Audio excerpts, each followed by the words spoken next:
Hello students, today we will discuss about one more topic which is the force acting on a current carrying conductor placed in a magnetic field. देखिए, जैसे कि हम जानते हैं कि कोई charge अगर मैग्नेटिक फील्ड के अंदर रखा गया है तो उस चार्ज के ऊपर फोर्स लगती है जिसे हम मैग्नेटिक लॉरेंज फोर्स बोल देते हैं, जो कि F equals to q v cross b होती है। हम ऑलरेडी पहले डिस्कस कर चुके हैं। अब किसी भी करंट कैरिंग कंडक्टर के अंदर भी तो चार्ज ही फ्लो करते हैं, मींस इलेक्ट्रॉन्स फ्लो करते हैं, तो उनके ऊपर भी जो लगने वाली फोर्स है वो लॉरेंज फोर्स जैसी ही होगी, लेकिन इन टर्म्स ऑफ करंट होनी चाहिए। तो हम यहाँ पे आज एक्सप्रेशन ड्राइव करेंगे, force which acts on a current carrying conductor placed in a uniform magnetic field. अगर किसी करंट कैरिंग कंडक्टर को यूनिफॉर्म मैग्नेटिक फील्ड में रख दें तो उसके ऊपर फोर्स कितनी लगेगी, what will be the force acting on that conductor, ये एक्सप्रेशन हमको यहाँ पे ड्राइव करना है।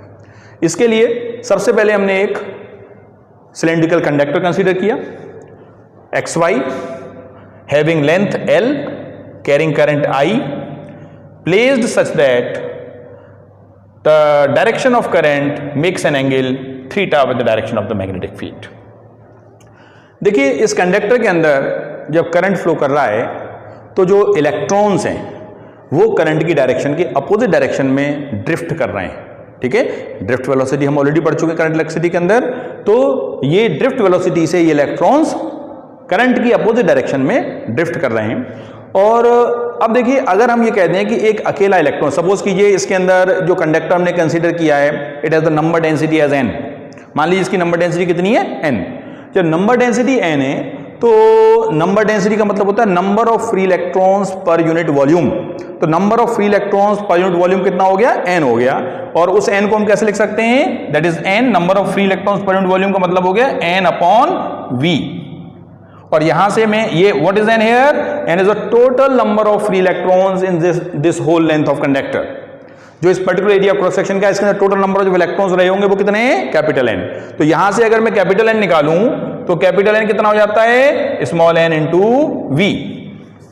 Now how much is v, v is the volume of the conductor. अब देखिए, जब जो हमारा कंडक्टर है वो कैसा है, सिलिंड्रिकल है, तो उसका वॉल्यूम क्या होगा, एरिया इंटू लेंथ। तो यहां पे वॉल्यूम की जगह हम क्या लिख सकते हैं, एरिया इंटू लेंथ। सो NaL, ये आपको क्या मिल जाता है, capital N, which is the number density, which is the total number of electrons inside the conductor. ठीक है, ये कैपिटल N मिल गया, वो मैंने यहां पे वापस आपको लिखा हुआ है। ठीक है, अब जरा देखें कि अगर हम कहें कि अगर इसके अंदर कंडक्टर के अंदर इलेक्ट्रॉन्स फ्लो कर रहे हैं, जब इलेक्ट्रॉन्स फ्लो करेंगे तब तो करंट फ्लो करेगा। जब इलेक्ट्रॉन्स फ्लो कर रहे हैं तो एक इलेक्ट्रॉन के ऊपर लगने वाली जो फोर्स है, मैग्नेटिक लॉरेंज फोर्स, वो कितनी होगी, आप कहेंगे F equals to q v cross b से निकाल सकते हैं। यहां V की जगह ड्रिफ्ट वेलोसिटी Vd आ जाएगा और Q की जगह इलेक्ट्रॉन का चार्ज आ जाएगा विच इज -e। तो यहां जो हमने लिखा है, the magnetic Lorentz force acting on an electron, एक सिंगल इलेक्ट्रॉन पे जो फोर्स लग रही है वो कितनी होगी, F equals to -e Vd cross b. ये रिलेशन से हम उसे दे सकते हैं। अब जैसे मैंने अभी बताया कि अगर number density of free electrons small n है तो total number of free electron जो इस कंडक्टर के अंदर होंगे वो NaL होंगे, जो कि यहां पे आप देख सकते हैं। Total number of free electrons in the conductor is given by NaL। अब जरा देखिए, एक इलेक्ट्रॉन पे फोर्स इतनी, टोटल इलेक्ट्रॉन्स इतने, तो टोटल फोर्स कितनी, दिस इनटू दिस। तो मैंने लिखा है total force acting on all the free electrons is capital F which is NF। इन दोनों का प्रोडक्ट मल्टीप्लाई कर दिया, n की वैल्यू लगाइए, F की वैल्यू लगाइए, you will have this relation, that is F equals to -NaLe Vd cross P। ये relation हमको मिल जाता है। So this is equation number 1, this is so first equation. अब देखिए, हम जो प्रीवियस नॉलेज है वहां से हम जानते हैं कि there is a relation between the current and drift velocity which is I equals to NaVd। ये रिलेशन हमारे पास है। अब हम क्या करें, if you multiply by L on both the sides, L का मतलब है लेंथ, तो IL एक वेक्टर हो गया और इधर Vd भी एक वेक्टर है। अगर हम IL को देखें तो IL की डायरेक्शन किधर होगी, इन द डायरेक्शन ऑफ करंट, और Vd की डायरेक्शन किधर है, इसके अपोजिट। ठीक है, तो यहां पे हमने -n लगा दिया है। माइनस साइन इसलिए लगाया है कि negative sign shows that I L and B D R in the opposite direction, इन दोनों की डायरेक्शन अपोजिट है, ऐसा ही नेगेटिव साइन से हम शो कर सकते हैं। अब देखिए, अगर इस इक्वेशन को, इसे कह दीजिए set is equation number 2, this is second equation. अगर सेकंड इक्वेशन को हम फर्स्ट इक्वेशन में यूज करें, using this in the first equation, what you have, देखते हैं।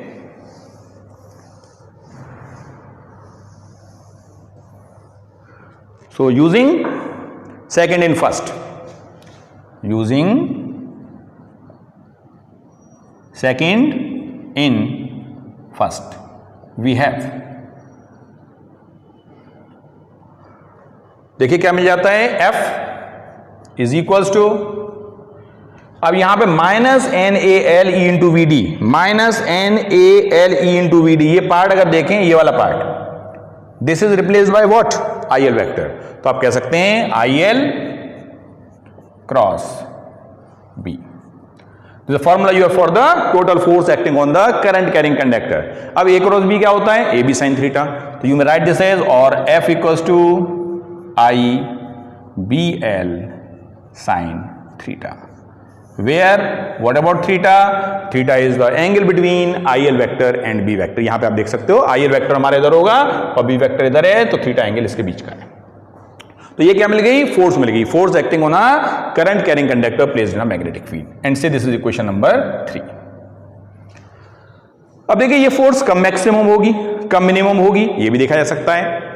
अब मान लीजिए मैं कह दूं if sine theta, if theta equals to 90, अगर थीटा 90 हो तो यहां से f जो हमारा साइन 91 होता है तो कितना मिल जाएगा, I B L, which is the maximum force. और अगर मैं इसी थीटा को 0 रख लें और 180 रख लें तो साइन 0 होता है, तो फोर्स हमारी कितनी आ जाएगी, 0 आ जाएगी। मींस अगर एंगल आई एल वेक्टर और बी के बीच में एंगल हमारा कैसा होगा, अगर एंगल हमारा 0 होता है तो हम कहेंगे in that situation the conductor will not experience any kind of force. So this is the relation you have for the force acting on a current carrying conductor placed in a magnetic field. Okay. Now you have a application of this. इसका एक अच्छा सा application है, अब ये करते हैं, which is the next topic, which is about the force acting between two parallel conductors placed in a magnetic field. जरा देखते हैं, जो नेक्स्ट हेडिंग है हमारा वो है about the force acting between two parallel conductors placed in uniform field.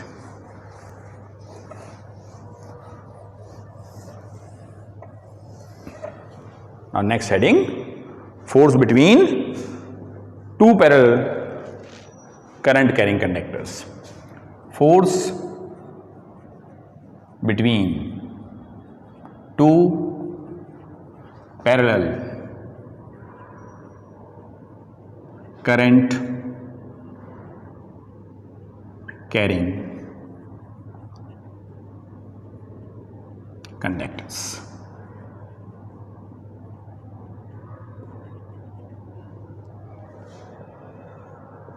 The next topic, और इसमें जो हमने अभी सीखा है कि किसी करंट कैरिंग कंडक्टर के ऊपर मैग्नेटिक फील्ड में रखने पर क्या फोर्स लगती है, आई बी एल साइन थीटा, उसका भी इस्तेमाल है।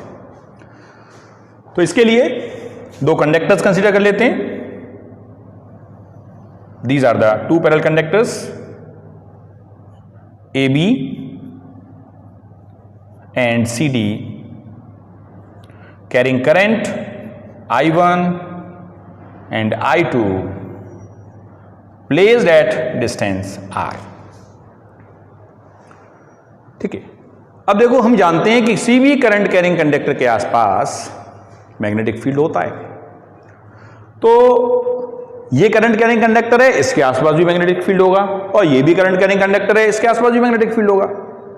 तो जब हम पहला कंडक्टर देखते हैं, इसकी वजह से इस दूसरे कंडक्टर के पास कोई पॉइंट ले लेते हैं, से it is P1, P point ले लें, तो इसकी वजह से यहां पे कोई फील्ड होगा, और फील्ड की डायरेक्शन क्या होगी, राइट हैंड रूल से निकाल सकते हैं। करंट ऊपर जा रहा है, फिंगर टिप्स को किया पॉइंट की तरफ, तो परपेंडिकुलर टू द पाम जो हथेली है वो जिधर भी होगी वो हमारी डायरेक्शन होगी किसकी, मैग्नेटिक फील्ड की।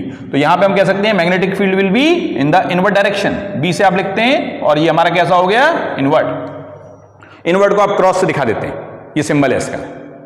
इन द सेम मैनर जब दूसरा कंडक्टर अगर हम देखें कैरिंग करंट I2, तो इसकी वजह से यहां जो फील्ड होगा वो कैसा होगा, बाहर की तरफ। तो यहां में बाहरी फील्ड जो है इस पॉइंट पे, ये कोई दूसरा पॉइंट ले लेते हैं, और यहां मैंने फील्ड दिखाया से इट इज, यहां फील्ड देख लीजिए B1 और इस फील्ड को लिख दीजिए B2, और इसकी डायरेक्शन कैसी होगी, आउटवर्ड्स। आउटवर्ड्स का मतलब हो गया कि डॉट लगाइए और उसको एनसर्कल कर दीजिए।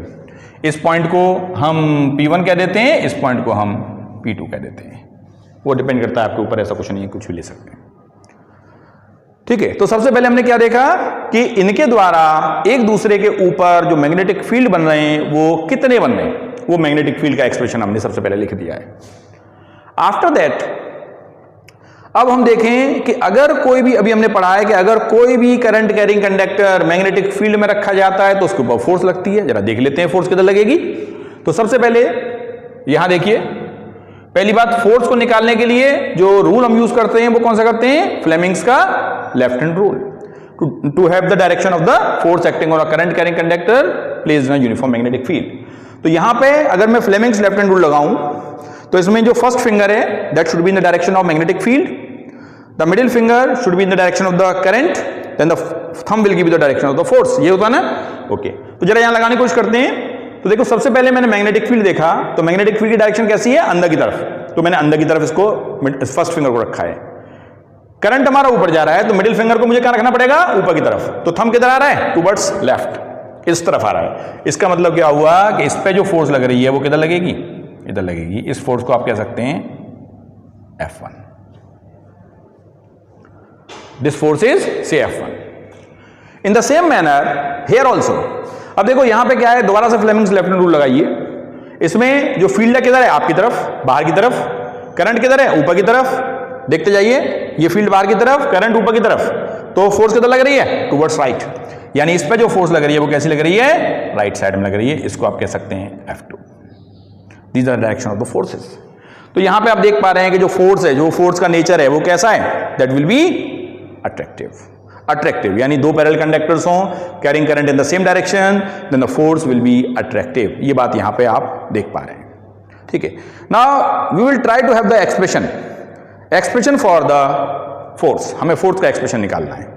अब देखिए, फोर्स का एक्सप्रेशन निकालने के लिए हमें सबसे पहले क्या चाहिए, फील्ड का एक्सप्रेशन चाहिए। और हमें सोचना होगा कि what will be the expression for the magnetic field due to a current carrying straight conductor. और अगर आपको याद हो तो μ/4πI/A into sine phi 1 plus sine phi 2 एक रिलेशन था। अगर कंडक्टर हमारा इनफाइनाइट लेंथ का होता है, जैसे कि यहां पे हम कंसीडर कर रहे हैं, तो इन दैट सिचुएशन जो फाई 1 और फाई 2 होते थे 90 हो जाते थे। इसीलिए मैग्नेटिक फील्ड जो होता था μ/4πI/A इंटू 2, यानी μ/4π2I/A। That will be the magnetic field. तो पहले मैं ये लिखता हूं, तो field at P1 due to conductor AB carrying current, how much current, I1 is। तो उसको हम फील्ड क्या माना है, फील्ड को क्या माना है हमने, B1। तो B1 कितना हो जाएगा, जो फॉर्मूला हमने बताया उसके हिसाब से μ/4π2I1/A। एक जगह क्या लेंगे यहां पे, R, क्योंकि डिस्टेंस कितना है, R, 2I1/R। एंड से this is equation number first. और इसकी डायरेक्शन क्या है, डायरेक्शन यहां पे आपने देख रखा है, वहां पे डायरेक्शन कैसी है, इनवर्ट्स। ये इसकी डायरेक्शन हो गई। अब क्या करें, now the current carrying conductor CD carrying current I2 is placed in this field. ठीक है, तो it will experience force. Therefore force experienced by conductor CD carrying current I2 is क्या होगी भाई force F1 is equal to क्या होता है IBL sine theta, ये होता है ना, अभी आपने प्रूव किया था IBL साइन थीटा। तो देखो I तो करंट आ गया, B मैग्नेटिक फील्ड आ गया, मैग्नेटिक फील्ड कौन सा आएगा B1, ठीक है, करंट कौन सा आएगा I2, L की जगह हम यूनिट लेंथ लेंगे, this is the force experienced by unit length of conductor, यहां मैं लिख देता हूं unit length of conductor CD carrying current I2। So IBL sine theta, sine 90, theta यहां पर 90 है, पता है कैसे, कंडक्टर हमारा इधर और मैग्नेटिक फील्ड हमारा अंदर, तो एंगल कितना हो गया इनके बीच में 90 का, तो एंगल यहां पे हर सिचुएशन में 90 रहेगा। तो हमारा F1 कितना आया, F1 इक्वल्स टू ऊपर से B1 की वैल्यू लगा दीजिए, तो you will have mu naught over 4 pi 2 I1 I2 over R, and this is the equation number 2, and the direction of the force is towards left, so towards AB conductor की तरफ, towards conductor AB। बिल्कुल इसी तरीके से जब हम F2 निकालेंगे which is the force acting on the conductor AB due to the magnetic field of the conductor CD, तो वो भी हमें रिलेशन कुछ ऐसा ही मिलेगा। तो सिमिलरली F2 जो हमें मिलने जा रहा है वो भी उतना ही मिलेगा, mu naught over 4 pi 2 I1 I2 over R, and this force will be towards right, towards CD। तो यहां पे इसे आप इक्वेशन 3 कह सकते हैं, and towards this is towards CD। तो यहां पे देखिए क्या देखा हमने कि जो फोर्स एक्ट कर रही है बिटवीन टू पैरेलल कंडक्टर्स उनका मैग्नीट्यूड तो बिल्कुल सेम है, the magnitude is the same and the direction nature will be attractive. So from second and third क्या कह सकते हैं, from second and third what you have F1 is equal to F2, ठीक है, in magnitude, ये magnitude में बराबर है, which is equal to mu naught upon 4 pi 2 I1 I2 over R. This is the expression you have for the force acting between two parallel conductors because of one another, and the nature is attractive nature, ठीक है। तो ये concept समझ में आया, okay. बिल्कुल इसी का एक कॉन्सेप्ट और है, अगर मान लीजिए मैं कह दूं बाकी सारी चीजें सेम रहें, केवल क्या करूं मैं करंट की डायरेक्शन दूसरे कंडक्टर में पलट दूं, करंट की डायरेक्शन अगर दूसरे कंडक्टर में पलट देते हैं तो इन फोर्सेस पे क्या फर्क पड़ेगा जरा देख लेते हैं। Now if the direction of the current is reversed then is there any effect on the magnitude of the force और the direction of the force. तो जरा देखते हैं, मान लीजिए यही कंडक्टर होते AB और CD, सेम करंट, पहले में I1 और दूसरे में I2, लेकिन इस बार डायरेक्शन अपोजिट, डिस्टेंस वही R। अब देखो सबसे पहले मैं यहां केवल फिगर हम समझेंगे, बाकी थ्योरेटिकल काम आप खुद कर सकते हैं, that will be the part of your homework. जैसे हमने ये किया है उसी तरीके से आप इसे भी ट्राई करेंगे घर पे। तो देखो सबसे पहले जो करंट है हमारा ऊपर जा रहा है, तो इस पॉइंट पे फील्ड किधर होगा, what is direction of the field, current ऊपर तो फील्ड इनवर्ट, तो इनवर्ट फील्ड होगा भाई। तो B1 हमारा कैसा हो गया, इनवर्ट, क्रॉस लगा दिया। अब कंडक्टर दूसरा हमारा ये है, करंट इसमें नीचे जा रहा है, इस पॉइंट पे फील्ड किधर होगा, ये भी इनवर्ट होगा। तो यहां पे भी फील्ड कैसा है, इनवर्ट में, इनवर्ट है तो इसलिए इसको भी ऐसे दिखा देता हूं, दिस इज से B2, और ये फील्ड भी कैसा है, इनवर्ट, क्रॉस से आपने दिखा दिया। अब जब कोई भी करंट कैरिंग कंडक्टर जब हम मैग्नेटिक फील्ड में रखते हैं तो उसके ऊपर फोर्स लगती है, तो फोर्स हम कैसे दे सकते हैं, again by using Fleming's left hand rule. जरा ट्राई करते हैं, जरा देखिए, पहले यहां देखते हैं, फ्लेमिंग्स लेफ्ट हैंड रूल लगाते हैं तो फील्ड कैसे है, अंदर की तरफ, करंट कैसे है, नीचे की तरफ, तो फोर्स किधर लगेगी, टुवर्ड्स राइट, तो फोर्स होगी टुवर्ड्स राइट, दिस इज से F1। In the same manner here also Magnetic field will be in the inward direction, current will be in the upward direction, force will be outwards. This is say F2. तो देखो आपने क्या देखा कि अगर conductors में current opposite direction में flow कर रहा है तो फोर्स कैसी लगती है? रिपल्सिव लगती है. तो nature of force will B repulsive. ठीक है. और अगर आप एक्सप्रेशन निकालेंगे फोर्स का तो you will again have the same expression for F which is equals to mu naught upon 4 pi two I1 I2 over R. That will be same in both the cases.